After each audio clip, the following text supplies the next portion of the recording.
Hey, so check it, right? Let's get into a little word real quick, right?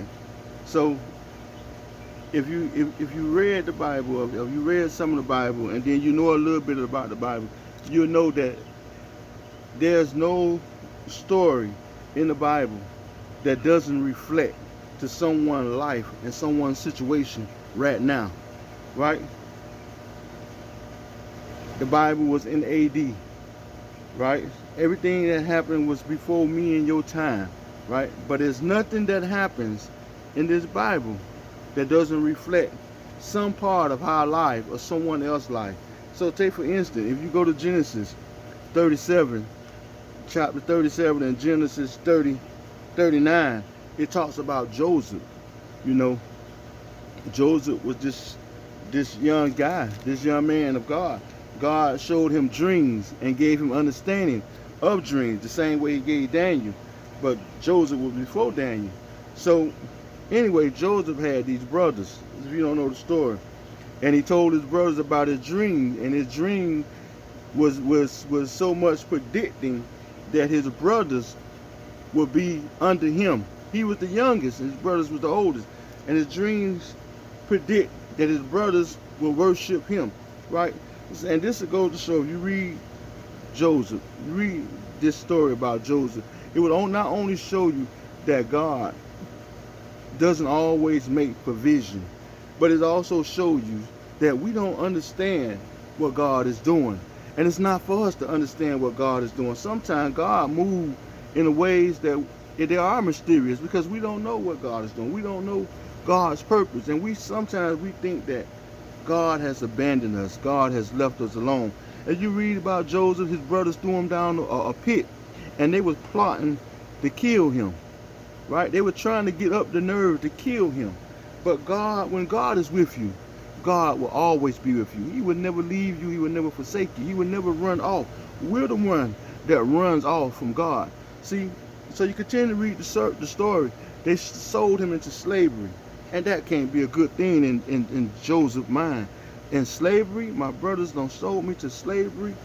That could not be a good thing in his mind. That wouldn't be a good thing in your mind neither, or my mind neither. Because we'll be saying to ourselves, wow, I've been praying to this God.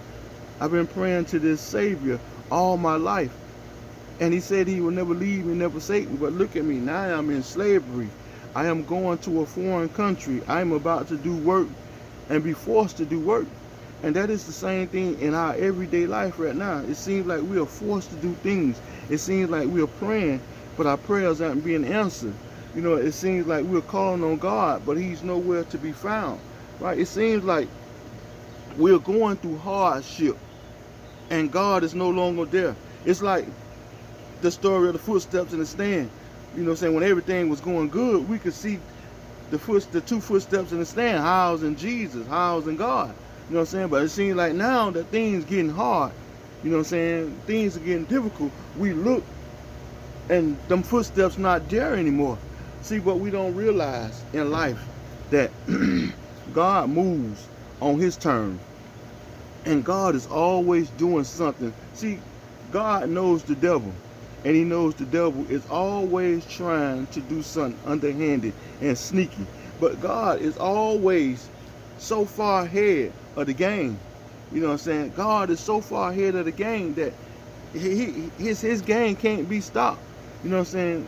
His game can't be conquered by anything, right? So when you continue to read the story about Joseph, you know what I'm saying? Not only he was sold into slavery, but then he gets there, and God already had made provision for him. And that's another thing we need to remember. God will never put us in a position that he hasn't prepared a way out. God will never lead us astray. God will never lead us down a road that's dead end if he hasn't had an exit for us to get away. See, we don't see what God sees. And we need to stop trying to figure out God. We need to stop trying to figure out what he's doing, when he's going to show up, why he's late. God is never late. He's an on-time God. And because he's not moving according to the way we think he should move, it doesn't mean that he's not working. Even when we're disobedient, even when we're hard-headed and stubborn and go against God's word, he's still there. I mean, he's still there. That's like a loving parent. Even though your child mess up in school or mess up at home or wherever, you still love that child. You know, those with good hearts, those that got godly hearts. But then you continue to read the story about Joseph. You know what I'm saying? He caught a break, right? He gets there, and the person that's in charge like him so much and give him some kind of authority, give him rank. It's like going to jail, right? But you are made a head trustee, or you made a head person over this. You made to be a houseman. You know what I'm saying? A lot of people don't know what that means, be a houseman, but I ain't getting into that right now. But anyway, so Joseph is doing what Joseph's supposed to do. Potiphar has made Joseph the head of everything, right? So you see his brother sold him into slavery, threw him down a well, plot to kill him. So it seems like things ain't going right for Joseph, and that's how it be in our life sometimes. Like things ain't going right, but he get a break. So as soon as he get a break, another downfall comes. This man's wife, who had put him in charge, tries to sleep with him, but he's being a man of God. He's being a man of God. He's not looking at this situation and saying, well, you know what? When I needed God, he abandoned me. So I'm going to go ahead and break his commandment. See, we got to stop thinking that God has abandoned us, and then we go out and we do something foolish. We go out and do something stupid. See, Joseph stayed obedient, even when it seemed like God wasn't with him. Even when it seemed like God had left him, he stayed obedient, right? So we have to stay obedient too. He refused to sleep with this man's wife. He refused to disrespect the hand that was blessing him and giving him, you know what I'm saying? He took, when Potiphar made Joseph head, he told Joseph, everything I have is yours except my wife, right? Joseph stuck to that. He didn't say, oh, Potiphar's not looking, or I can get away with this. We got to stop thinking that we can get away with things, because God is always testing us. You know what I'm saying? We're always tested by fire. We're always tested in the furnace to see how we would do, and also to make us stronger, right? So to end it, right? So Joseph, the lady snitched and told the lie. Joseph go to prison, but in the prison, he meet these two other guys that's in prison, right? The baker and the household man, the Potiphar's household man, the man that did everything. So right, they got thrown in prison. You have to read the story for yourself. Genesis 37 all the way to 39. Read the story for yourself, right? So they get thrown in prison too, right? But Joseph had a dream.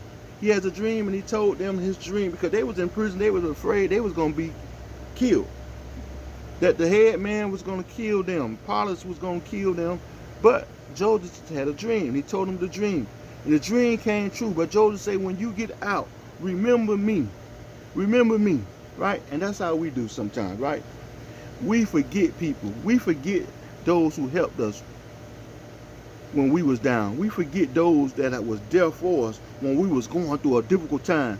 I mean, rather if somebody just gave you $2, we forget that person that gave us $2, but we give more praise to the person that was kicking us when we was down.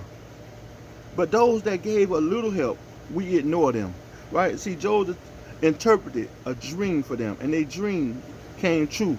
They got out of prison. When they got out of prison, they forgot all about Joseph. They forgot all about him. But see, right, God moves in ways where he'll just not helping us, but he'll making us a blessing for others. That's why I say, when God bless you, be a blessing for others. Don't just be stubborn. See, Joseph could have kept his dreams to himself. He could have been stubborn. He could have said, man, if I'm in this prison, they gonna be in this prison. If I ain't getting out, they ain't getting out. If somebody lied on me, I'm gonna lie on them too. See, we can't be that way. We cannot be that way. We got to be better than that. We got to be bigger than that. So anyway, so Joseph ended up getting out anyway. He ended up getting out anyway. And along the way, all this that Joseph had to go through from the beginning to up to now was God using him to be a blessing to others. So when Joseph did get out, right?